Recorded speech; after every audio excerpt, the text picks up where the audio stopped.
"If you fix this engine, I'll marry you," she sneered, loud enough for the entire warehouse to hear. The room erupted in laughter.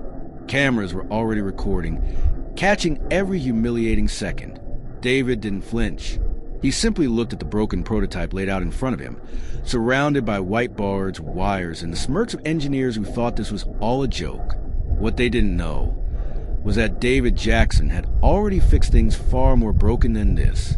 And this time, he wasn't just fixing an engine. He was about to silence an entire room, with nothing but his hands. David Jackson never walked into rooms to be noticed. He was the kind of man who let his hands speak louder than his words. Hands stained with grease, hardened by time, and used to being underestimated. In a quiet corner of Detroit, his small garage sat sandwiched between a liquor store and a laundromat, its cracked sign barely legible. But inside that modest space, miracles happened every day, just without cameras or applause.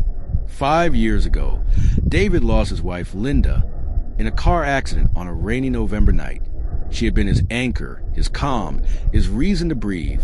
Since then, every breath he took was for Jasmine, their daughter, now 16, bright, curious, and far more aware of the world's ugliness than David would have liked. He had traded sleep for overtime, his dreams for Jasmine's tuition jar, and peace for the loud clanking of tools under dim light. He didn't have framed degrees on his wall, or branded uniforms. What he had was instinct, decades of muscle memory, intuition, and a strange sixth sense for machines. Engines spoke to him, not in words, but in vibrations, subtle misfires, the way heat lingered just a bit too long. While engineers at Precision Automotive read manuals, David read the pulse of a machine. But none of that mattered to people like Rebecca Williams, or the executives who would rather listen to someone's pedigree than their performance. To them, David was a novelty, a street mechanic with calloused hands and no LinkedIn page. An old-school grease monkey playing dress-up in their white-collar world. They didn't know the long nights he spent sleeping in his garage chair after long shifts, or how many times he'd gone without dinner so Jasmine wouldn't have to. He didn't belong in their world, and they made sure he knew that. But what they didn't know was that David had walked through hell barefoot and still came out standing. It all started with a single comment during a tense boardroom meeting at Precision Automotive. The prototype engine, worth over $200,000 in 3 years of development, had failed catastrophically. 5 engineers with elite degrees had declared it beyond repair. The CEO, Thomas Crawford, was furious. Deadlines were missed. Investors were circling like vultures. Reputation was bleeding. Then someone, no one remembered who, muttered under their breath, "Even that guy from the shop down the street could have fixed it faster." The room went silent for half a second before Rebecca Williams, chief engineer and crown jewel of the company, exploded with a venomous smile. "Bring him in then," she snapped, eyes glinting with mockery. "If this miracle mechanic can fix what my team of professionals couldn't, I'll give him my job. Hell, I'll marry him." Laughter filled the room. They all thought it was a joke. A cruel, classist joke meant to shame the suggestion and humiliate the man behind it. Within 24 hours, David was called into the glass tower of Precision Automotive. He was still in his overalls when he stood in the reception area, looking like a misplaced janitor. Rebecca met him there with her phone, already recording. "I hope you don't mind," she said with a fake sweet tone. "I just want to document this learning experience for all of us." David said nothing. He followed her silently through the maze of cold, steel corridors, past men in white coats and conference rooms full of whispers and side eyes. They led him to a workbench under harsh fluorescent light. There in pieces was a prototype engine, burned, cracked, and declared irreparable by 5 experts. "You have 5 days," Rebecca said, loud enough for the watching engineers to hear. "Fix it by Friday, or prove what we already know, that you don't belong here." He didn't respond. He didn't flinch, but his daughter's face flashed in his mind. Jasmine, who still wore her late mother's necklace every day, who told him that morning, "Dad, just be careful. People like them, they don't play fair." She was right. By the next morning, Rebecca had posted the encounter on the company's internal Slack. A video clip of David staring at the engine with the caption, "Miracle mechanic thinks he can outfix 5 engineers." grab your popcorn. It spread like wildfire. By noon, the video was clipped, captioned, and circulated across private WhatsApp groups, LinkedIn threads, and eventually TikTok. The comments were brutal. Is this guy serious? Someone get him a wrench and a prayer. This is what happens when HR tries to be inclusive. That evening, Jasmine came home from school with red eyes and a cracked voice. She held up her phone, hands trembling. "Dad, they're sharing it at school," she whispered. "Everyone's laughing. Someone even made a meme of you with your name photoshopped on a clown." David stared at the phone silently, his jaw clenched. Something inside him shifted, not anger, not shame, but something colder, calculating. He walked back into the garage that night and stared at the engine schematic printouts. He didn't sleep, he didn't blink, he didn't eat. He just stared, dissecting every valve, every failure point, every line of circuitry, until the truth began to flicker in silence. Because something wasn't right. This engine didn't just break. It was broken, deliberately. By Tuesday morning, David was a ghost in Precision Automotive Facility. Barely noticed, often ignored, but never truly welcome. They gave him a dusty corner of the workshop with no access to digital diagnostic tools, no support staff, and none of the proprietary manuals the engineering department kept under lock and key. Just a cracked workbench, a flickering overhead bulb, and the wreckage of a prototype engine everyone had already given up on.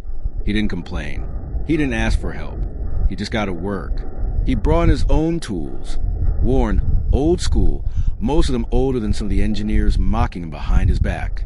Every morning, he'd walk in with a battered toolbox in one hand and a thermos of coffee in the other, nodding politely to people who barely hid their smirks.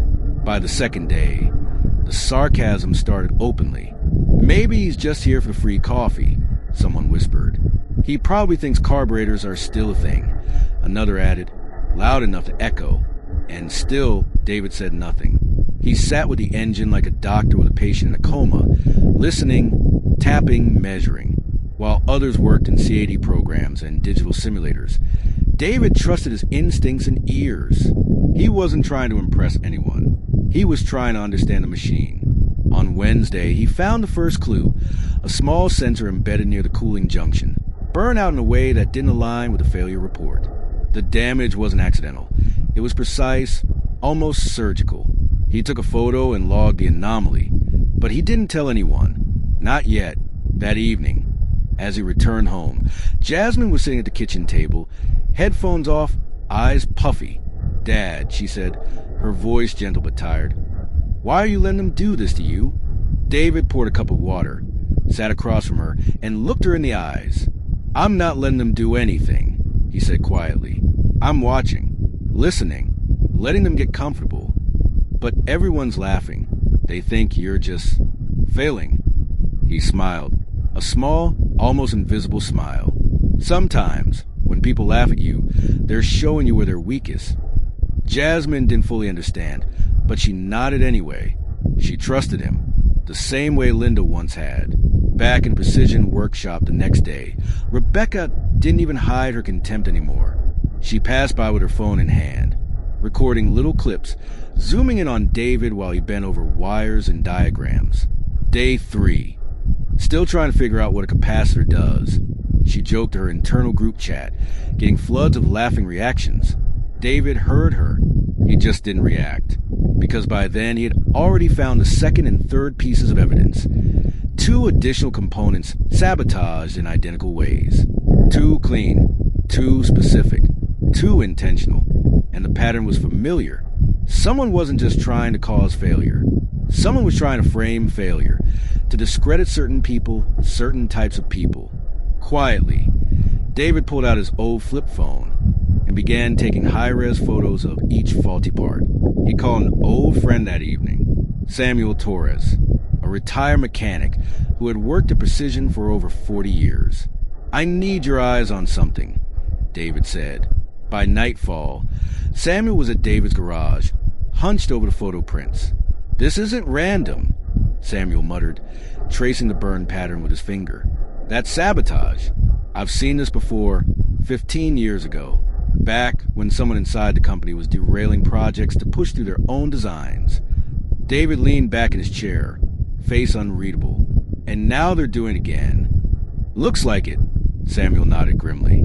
But this time they messed with the wrong man. David didn't reply. He simply picked up the broken sensor, stared at its edges, then whispered to himself, "Interesting." The next morning, David was already at the workshop before the lights came on. He sat cross-legged on the floor, engine schematics spread around him, his hands blackened with oil and ink. Samuel's words kept repeating in his mind like the hum of a distant engine. That's sabotage. David wasn't just trying to fix a machine anymore. He was dissecting a crime. For the next 2 hours, he photographed, cataloged, and logged every irregularity with calm precision. He wasn't rushing. He was building a case, one bolt at a time. The patterns were too exact. Burn marks in the same location. Fractured wires that shouldn't have been touched during standard operation. Missing calibration tags. All small things. All dismissible if you weren't paying attention. But David was paying attention now. And so was someone else. Around 10:30 a.m., a black SUV pulled into the Precision parking lot. A tall woman stepped out wearing a crisp gray blazer and carrying a leather portfolio. She walked straight to the front desk like she belonged there. Her name was Dr. Angela Morrison, mechanical engineering professor at the University of Detroit, former technical consultant for the FBI on cases of industrial sabotage. She had been listening to a morning radio show the day before when Rebecca called in laughing about the unqualified mechanic trying to fix our $1 million failure. Something in the story had triggered a warning in her, a type of arrogance she'd heard before, when people wanted sabotage to look like incompetence. She found David behind the warehouse in his corner station, surrounded by torn manuals and labeled evidence bags. "You must be Mr. Jackson," she said, extending her hand. David looked up slowly, guarded. "And you are—" "Someone who's seen this kind of thing before," she replied, "and someone who doesn't like it." David raised an eyebrow. Angela opened her folder. Inside were printed maintenance reports, schematics, and old case files. 8 cases, in fact, all involving similar failures on prototypes within Precision Automotive, all quietly written off, all tied to teams led by either black engineers or women. "I've been following this company's engineering cycle for years," Angela said, lowering her voice. "Something's been wrong for a long time. I thought I was imagining it until I heard your name." She looked at the bench. "May I?" she asked, pointing to the engine. David nodded. Angela spent 15 minutes with a prototype, using nothing but a flashlight and a jeweler's lens. Then she stepped back and folded her arms. "This isn't just sabotage," she said. "This is targeted. Someone's been planting small, untraceable faults to make critical projects look like failures. And they're always handed off to the same department afterward. I bet you can guess which one." David's jaw tightened.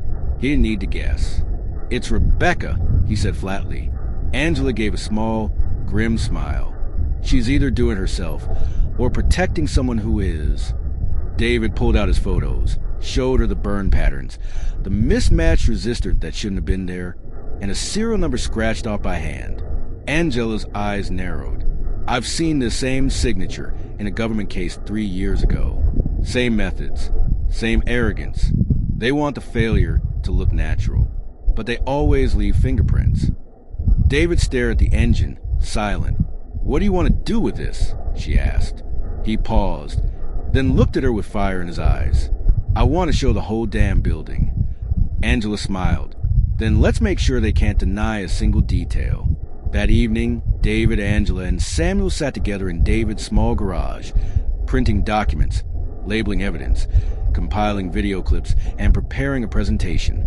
And while the Precision staff laughed in group chats and shared more memes of Miracle Mechanic Man, David was preparing something far more powerful than revenge, the truth. By the time the sun rose the next morning, everything was ready. David didn't just have a repaired engine. He had a paper trail, a timeline, testimony, and expert analysis. He had proof. And come Friday, he would bring it all into the light. Thursday was quiet. Too quiet. David spent the day in the same workshop corner he had been assigned. But something had changed. His posture was different, more upright, more deliberate. He wasn't just working now, he was orchestrating. The engine had gone from chaos to clarity. The broken components had been replaced. The faulty sensors documented and tagged. The wiring recalibrated and resoldered with precision. Bit by bit, the machine began to look less like a failure and more like something reborn. And still, the mockery continued. Rebecca walked past twice that morning with interns in tow, holding iced coffee and laughing loud enough to echo. "You'd think by now he'd at least look like he knows what he's doing," she said, her voice practically dripping with performance. Another engineer chimed in. "Maybe we should let him clean the break room after this." David didn't react. He just tightened a bolt and double-checked a thermal coil for the third time, because upstairs, far from the workshop, his allies were working too. Dr. Angela Morrison had pulled university interns into the effort. Engineering students with access to video analysis software, time-stamped security feeds, and enough curiosity to chase the truth like bloodhounds. Meanwhile, Samuel reached out to a retired HR coordinator who had worked at Precision for 20 years. She confirmed what everyone had suspected. The teams that kept failing always had one thing in common, and they never got a second chance. At home, Jasmine took a break from studying and sat next to her dad with a USB stick in her hand. "I edited the clips like you asked," she said softly. "Every insult, every moment she recorded you, every time she said something about your kind or these people. It's all in here, time-stamped, subtitled, synced with the internal chat leaks from Angela's team." David took the USB and looked at her, really looked. "You did this." She nodded. "You're your mother's daughter," he whispered, his voice cracking for the first time in days. She smiled, but there was steel behind it. "Let them laugh tomorrow." Back at Precision, David compiled a 42-page technical report. It documented the original design flaws, the specific sabotage points, and the exact methods used to conceal the damage. It included photos, expert notes from Angela, and past examples from the company's own forgotten projects. He formatted the report in their internal template. He printed 10 copies. He placed them in leather folders embossed with the company logo. He attached one to the engine itself, using a red ribbon. By the end of the day, the prototype was running. Not just operational, flawless. It purred like a symphony under his hand, smoother than any of the company's simulations had ever predicted. The combustion was cleaner. The thermal transfer was 12% more efficient. The energy draw, down by 15%. He didn't smile. He didn't fist pump. He simply turned off the engine, wiped his hands, and placed his toolbox back in the bag. Then he looked up at the glass viewing platform where Rebecca and her team had gathered. She noticed a movement and smirked, raising her coffee cup in mock salute. David didn't blink. He just held up the folder in his hand and tapped it once. Rebecca's smile wavered, because something about the way he stood, silent, calm, unbothered, wasn't the look of a defeated man. It was a stillness before a storm, and she had no idea it was headed straight for her. Friday morning arrived like a stage curtain, rising on the final act of a tragedy no one knew was scripted against them. Rebecca had planned it perfectly, or so she thought. The entire executive team had been invited to the warehouse floor at 10 a.m. sharp for what she called a conclusion demonstration.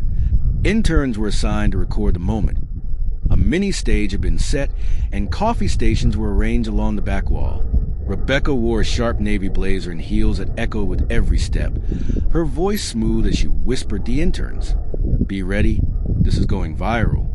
David arrived 10 minutes early. He wore clean boots, dark denim, and a plain gray t-shirt. He didn't say a word as he walked to the engine and removed the tarp, revealing the fully rebuilt machine like a mechanic presenting a work of art. It gleamed under the lights. Not flashy, not theatrical, just solid, real, and perfectly functional. By 10:02, the CEO himself, Thomas Crawford, stepped onto the floor, flanked by board members and lead engineers. Rebecca walked up with a grin wide enough to split her face. "Ladies and gentlemen," she began, clearly projecting, "we are gathered here today not just for a demonstration, but for closure. We extended an opportunity to Mr. Jackson to try his hand at repairing our most advanced prototype, and today he'll either succeed or confirm what we suspected all along. Polite chuckles. Rebecca turned to David, now center stage. Well, care to show us what you've got? David didn't respond with words. He walked to the control panel, connected the diagnostic sensors, and placed a printed folder at the CEO's feet. What's this? Crawford asked. David's voice was calm. The truth? Crawford opened the folder. So did the board members. Rebecca peered over her shoulder, and her face started to shift.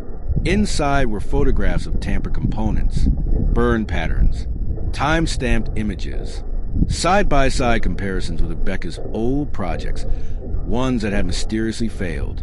There were quotes from chat logs, video screenshots, racist, classist slurs, and internal threads.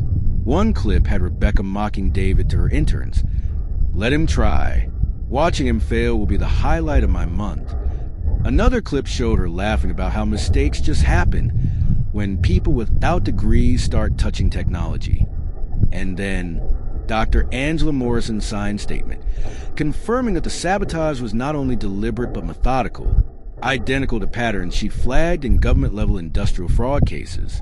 Gasps rippled through the room. Rebecca's face turned from pink to ash. This is ridiculous. He's making this up, she stammered, trying to snatch the report. Then explain this. David said,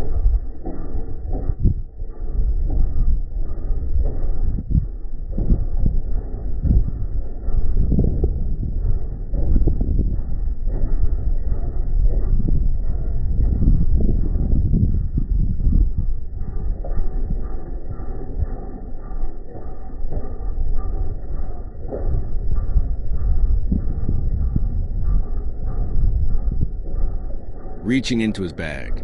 He pulled out a USB, plugged it into the large display behind him, and hit play. The screen lit up with Jasmine's video compilation, voice clips, screenshots, internal Slack messages, and finally, side-by-side footage of David repairing the engine versus Rebecca's team, failing to diagnose it. Then came the engine's data logs, showing every repair David made, with improvements so precise. Even the CEO had to step closer. Start it, Crawford said quietly. David nodded. He flipped the switch. The engine roared to life, not loud or dramatic, but smooth, stable, flawless. A deep, clean hum filled the warehouse like a heartbeat returning to a once dead body. The screen showed a thermal readout, 0 anomalies. Diagnostic report, 100% operational. Complete silence. No one breathed. Then, quietly, Crawford turned to Rebecca. You told me it was unfixable. Rebecca's eyes were wild now. He must have had help. He cheated. David didn't flinch. I just listened to the engine, he said softly. Something you stopped doing a long time ago. Rebecca stepped forward, but Crawford raised a hand. You're done. And just like that, years of arrogance, manipulation, and cruelty collapsed under the weight of evidence, exposed in a place she ruled with sarcasm and shade. She had set the stage for David's humiliation, but in the end, she had only built the platform for her own fall. The silence in the warehouse was broken not by applause, but by shame. Rebecca didn't speak another word. Security didn't need to be called. She walked out on her own, heels clicking against the concrete like a gavel on a courtroom floor. By the end of the day, her resignation was trending on LinkedIn, accompanied by leaked screenshots and damning clips that Jasmine's video had already stitched together. HR had no choice. Legal did the rest. But that wasn't the end. An internal audit followed, uncovering years of buried failures, quiet cover-ups, and promotions based on exclusion, not merit. Several top-level executives were suspended, and a formal investigation began. David, he didn't ask for anything, but he received more than he expected. Crawford called him into his office 3 days later. No interns, no cameras, no fake smiles. Just a folder on the desk and a hand extended across it. Director Mechanical Innovation, the CEO said, full department, your team, your call. David stared at the offer, then slowly nodded. Not because he needed a title, but because he knew what that space could become if people like Jasmine had a door held open for them. On his first day as director, he walked in with the same battered toolbox, and his daughter at his side, wearing her mother's necklace, holding her head high, together. They stood in the center of the lab as the staff gathered awkwardly, unsure how to greet the man they once mocked. David didn't give a speech. He just smiled, gently patted the humming engine he had once rebuilt in silence, and said, "Let's build something that lasts." That night, Jasmine sat beside him on the garage steps, watching the sun dip behind the skyline. "You didn't scream, Dad. You didn't fight back or post revenge videos. You just proved them wrong." David looked at her and gave the smallest nod. "Justice isn't loud," he said. "It's steady, it's quiet. It's rising higher while they're busy looking down." And in that moment, she understood, sometimes the most powerful sound in the world isn't an engine roaring back to life. It's silence. After everyone who doubted you finally has nothing left to say,